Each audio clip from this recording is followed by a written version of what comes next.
Hello fellow YouTubers, another video here. This is the latest addition to the shack. It's the Icom 7700. I picked this up locally from Dan G3VM, the ham radio shop in Bristol. Got a great deal from Dan as usual. Lovely radio in all respects. One of the things I especially like about this is the receiver is absolutely top notch.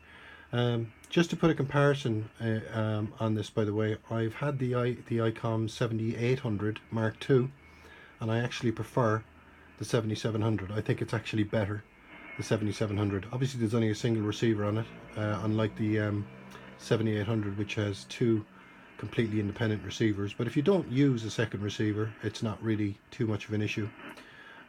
Really like this radio for a number of reasons, probably the main one being the display. The display is absolutely outstanding, it really is, and I've also got it hooked up here on my exterior monitor here, just to, you know, I know it's a bit of a gimmick, but it does make a difference. So you can hear, quite active here. It's the Worked Britain group here on 760 at the moment. Got a very high noise level here for some reason tonight, but we are pretty close to some 18 kilovolt lines here, so that can sometimes make a big difference. But you'll notice there's no preamp on here either. If we scan down on through, there you go. The only change that I've made to kind of the standard setup here is I'm using a different microphone with this particular radio. I'm using one of these, which is the BMA 800 microphone. I picked this up for the princely sum of £12 on Amazon, and I can honestly say it's the best microphone I've ever used, without a shadow of a doubt.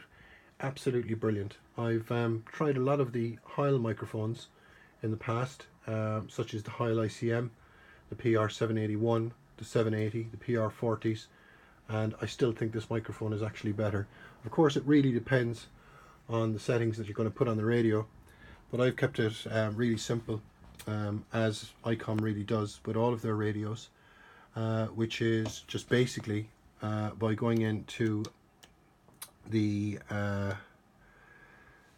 level control here, and you can see here I've got +3 on the bass and +5 on the treble, so you can just about see that there, hopefully. And the compression is on, and it's set to wide, which is 3 kilohertz bandwidth. It's an absolutely outstanding. I've got some brilliant reports on this radio. I've got unsolicited audio reports on this radio, and it just really is a very nice radio indeed. So we can turn on the scope here as well, or if you want, one of the things that I really like about this is that we can flick in here and then also go to scope, and we can have a scope in there as well, as you can see. The thing I like about the multifunction meter here is that you can keep an eye on everything when you're transmitting and receiving.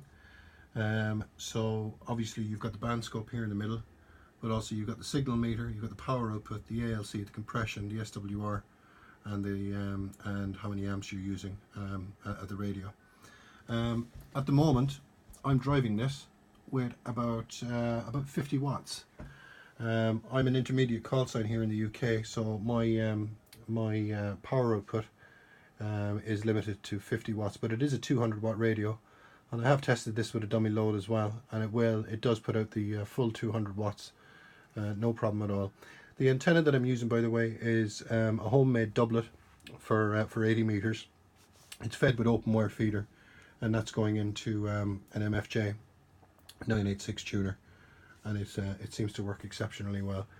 The other thing that I like about this radio is that everything is very neatly laid out here. So you've got all of your band functions here on the right hand side, but over on the left of the screen here as well, you can change to different antennas. You can change the meter that you want. So I've got compression on here, various meters, and the power output, the SWR, ALC. The one that I tend to leave it on most of the time though is the ALC, to keep an eye on that.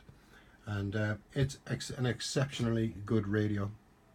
If you're wondering what this is along the top there, what I just put a little foam cover along the top because I was resting a little scanner on top of here as well, which monitors 2 meters and 70 centimeters, but I've taken it off for the purpose of this video.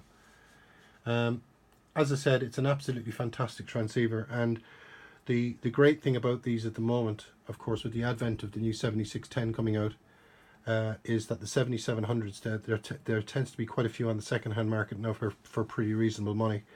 I got an excellent deal off Dan, the ham radio shop in Bristol.